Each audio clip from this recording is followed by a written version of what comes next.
नमस्कार, कसे आहेत सगळे? बरे आहेत ना? तुमच्या इच्छा, आकांक्षा, मनोकामना गणपती बाप्पा पूर्ण करू देत आणि तुमचा हा दिवस खूप छान जाऊ दे.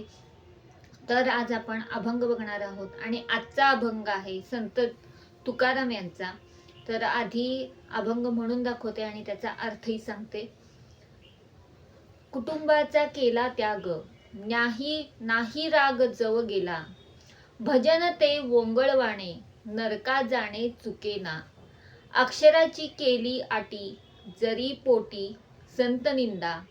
तुका म्हणे मागे पाय, तया जाय स्थळ स्थळासी.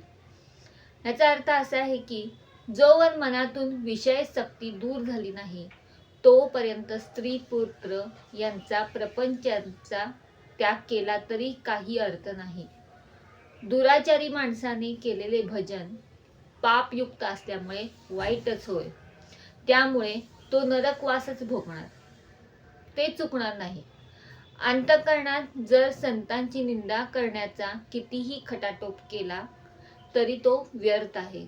तुकाराम महाराज म्हणतात, अशा माणसांची प्रगती होणार नाही, त्याचे पाय नरकात ओढले जातील.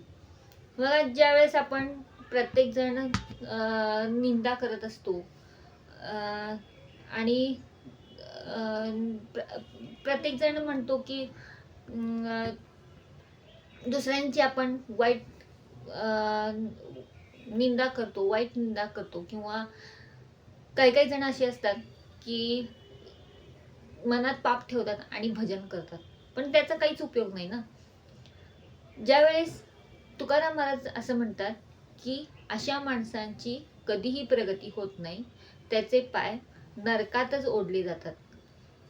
जोवर मनातून विषय सक्ती दूर झाली नाही तोपर्यंत स्त्री पुरुष यांचा प्रपंचाचा त्याग केला तरी काही अर्थ नाही.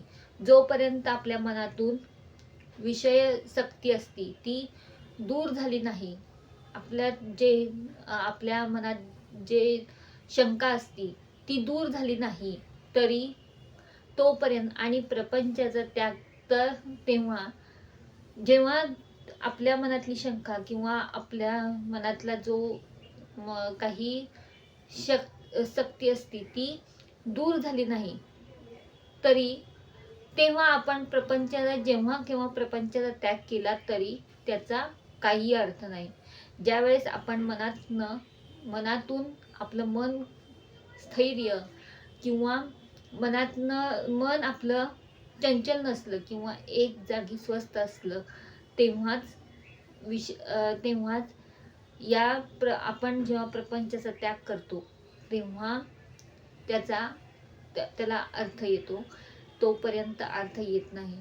दुराचारी माणसाने केलेले भजन पापयुक्त असल्यामुळं वाईटच होय. जेव्हा मनात घाणेरडे विचार असतात आणि त्या माणसानं केलेलं भजन हे पापच आहे, त्यामुळे तो नरकवासच भोगणार. कारण का मनात प्रचंड घाण आहे, प्रचंड पाप आहे त्याच्या मनात, आणि ते त्याला चुकणार नाही.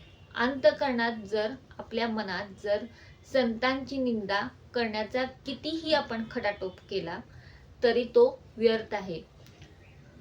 संतांची निंदा प्रत्येक वेळेस केली जात होती, त्यावेळेस बरेच जण संतांची, या सगळ्या तुकाराम महाराज, ज्ञानेश्वर महाराजांची निंदा करत होते आणि भरपूर खटाटोप केला तरी तो व्यर्थ झाला. तर तुकाराम महाराज म्हणतात, अशा माणसांची प्रगती कधीही होत नाही जे निंदा करतात. कारण का कायम निंदाच करत असतात, कायम टवाळखोर किंवा कायम दुसऱ्याला नावं ठेवणंच हाच धंदा त्यांचा असतो.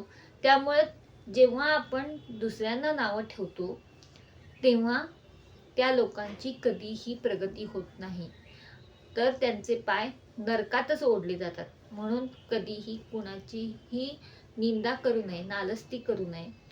जे आपल्याला दिलंय ते आपण बघावं, दुसऱ्यांना कशाला नावं ठेवायची किंवा निंदा करायची. तर असं तुकाराम महाराज म्हणतात.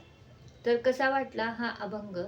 जर अभंग आवडला असेल तर लाईक करा, आणि जर असेच अभंग तुम्हाला ऐकायचे असतील तर माझ्या चॅनलला सबस्क्राईब करा. जेव्हा तुम्ही माझ्या चॅनलला सबस्क्राईब कराल तेव्हा असेच अभंग तुम्हाला तुमच्यापर्यंत पोचतील. तर आपण पुढच्या भागामध्ये असेच अभंग आपण ऐकूयात. तोपर्यंत पुंडलिक वरदा हरी विठ्ठल, श्री ज्ञानदेव तुकाराम, पंढरीनाथ महाराज की जय.